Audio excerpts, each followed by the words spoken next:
ಸ್ನೇಹಿತನ ಶ್ರೀಮಂತಿಕೆ ಕಂಡು ಜೊತೆಯಲ್ಲಿದ್ದ ಗೆಳೆಯರೇ ದ್ರೋಹ ಬಗೆದ ಘಟನೆ ಬೆಂಗಳೂರಿನ ಚಿಕ್ಕಜಾಲದಲ್ಲಿ ನಡೆದಿದೆ. ಸ್ನೇಹಿತ ಚಂದನ್ಗೆ ಕಂಠಪೂರ್ತಿ ಕುಡಿಸಿ ಚಿನ್ನದ ಚೈನ್ ಕೈಗಡಗವನ್ನ ಪ್ರಾಣ ಸ್ನೇಹಿತರೇ ರಾಬರಿ ಮಾಡಿದ್ದಾರೆ.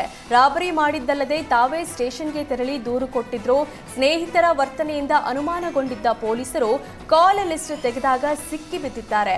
ಮೇ 1ರಂದು ಸ್ನೇಹಿತರೊಂದಿಗೆ ಚಂದನ್ ಪಬ್ಗೆ ಹೋಗಿದ್ದ. ಪಬ್ನಲ್ಲಿ ಚಂದನ್ಗೆ ಉಳಿದಿಬ್ಬರು ಸ್ನೇಹಿತರು ಕಂಠಪೂರ್ತಿ ಕುಡಿಸ್ತಾರೆ. ನಂತರ ಲಾಂಗ್ ಡ್ರೈವ್ ಹೋಗೋಣ ಅಂತ ಚಂದನ್ ಅನ್ನು ಒಪ್ಪಿಸಿದ್ದಾರೆ.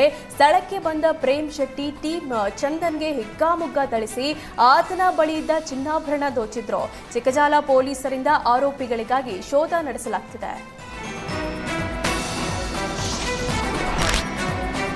ಶಕ್ತಿ ಯೋಜನೆ ಜಾರಿಯಾಗಿ 2 ವರ್ಷ ತುಂಬಿದ್ರೂ ಗೊಂದಲ ಮಾತ್ರ ಮುಗಿಯುವ ಲಕ್ಷಣ ಕಾಣ್ತಿಲ್ಲ. ಮೊಬೈಲ್ನಲ್ಲಿ ಆಧಾರ್ ಕಾರ್ಡ್ ತೋರಿಸಿದ್ರೆ ಫ್ರೀ ಟಿಕೆಟ್ ಕೊಡ್ತಿಲ್ಲ ಅಂತ ದೂರುಗಳು ಬರ್ತಿವೆ. ಕೆಎಸ್ಆರ್ಟಿಸಿ ಬಸ್ ಡ್ರೈವರ್ ಹಾಗೂ ಕಂಡಕ್ಟರ್ ವಿರುದ್ಧ ಪ್ಯಾಸೆಂಜರ್ ಕಿಡಿಕಾರಿದ್ದಾರೆ. ಮೊಬೈಲ್ನಲ್ಲಿ ಆಧಾರ್ ಕಾರ್ಡ್ ಫೋಟೋ ತೋರಿಸಿದ್ರೆ ಟ್ರಾವೆಲ್ಗೆ ಅನುಮತಿ ಕೊಡಬೇಕೆಂಬ ನಿಯಮವಿದೆ. ಎಲ್ಲಾ ನಿಯಮಗಳ ನೌಕರರಿಗೂ ಸಾರಿಗೆ ಸಚಿವ ರಾಮಲಿಂಗಾರೆಡ್ಡಿ ಸ್ಪಷ್ಟ ನಿರ್ದೇಶನ ಕೊಟ್ಟಿದ್ದಾರೆ. ಹೀಗಿದ್ರೂ ಪದೇ ಪದೇ ಪ್ಯಾಸೆಂಜರ್ಗಳ ಜೊತೆ ಕಂಡಕ್ಟರ್ ವಾರ್ ನಡೆಸಿದ್ದಾರೆ. ಯಾದಗಿರಿ ಜಿಲ್ಲೆಯ ಶಹಾಪುರ ನಗರದ ಪ್ರವಾಸಿ ಬೆಟ್ಟದಲ್ಲಿ ಚಿರತೆ ಪ್ರತ್ಯಕ್ಷವಾಗಿದೆ. ನಿತ್ಯ ನೂರಾರು ಜನ ಓಡಾಡುವ ಸ್ಥಳದಲ್ಲಿ ಚಿರತೆ ಪ್ರತ್ಯಕ್ಷವಾಗಿದ್ದು ಪ್ರವಾಸಿಗರಲ್ಲಿ ಆತಂಕ ಮನೆ ಮಾಡಿದೆ. ಅಲ್ಲದೆ ಶಹಾಪುರ ನಗರಕ್ಕೆ ಹೊಂದಿಕೊಂಡೇ ಇರುವ ಬೆಟ್ಟದಲ್ಲಿ ಚಿರತೆ ಕಾಣಿಸಿಕೊಂಡಿದ್ರಿಂದ ಜನರು ಭಯಭೀತಿಯಿಂದ ಇದ್ದಾರೆ. ಹೀಗಾಗಿ ಚಿರತೆ ಸೆರೆ ಹಿಡಿಯುವಂತೆ ಸ್ಥಳೀಯರು ಆಗ್ರಹಿಸಿದ್ದಾರೆ. ಗಾಂಜಾ ಮಾರಾಟಗಾರರಿಗೆ ಶಿಕ್ಷೆ ವಿಧಿಸಿ ಶಿವಮೊಗ್ಗದ ಪ್ರಧಾನ ಜಿಲ್ಲಾ ಮತ್ತು ಸತ್ರ ನ್ಯಾಯಾಲಯ ಆದೇಶಿಸಿದೆ.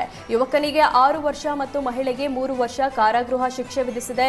ಶಿಕಾರಿಪುರ ಪಟ್ಟಣದ 27 ವರ್ಷದ ಯಾಸಿರ್ ಪಾಷಾ ಮತ್ತು ಶಹಜಾನ್ ಅಲಿಯಾಸ್ ಸಾನಿಯಾ ಬೇಗಂ ಶಿಕ್ಷೆಗೆ ಒಳಗಾಗಿದ್ದಾರೆ.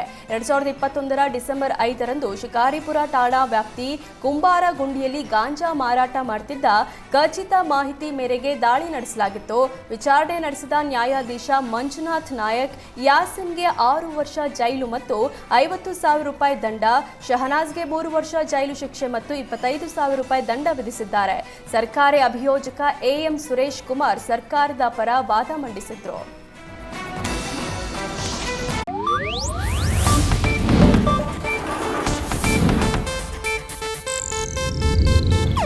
ಇದು ಏಷ್ಯಾನೆಟ್ ನ್ಯೂಸ್ ನೆಟ್ವರ್ಕ್ ಪ್ರಸ್ತುತಿ.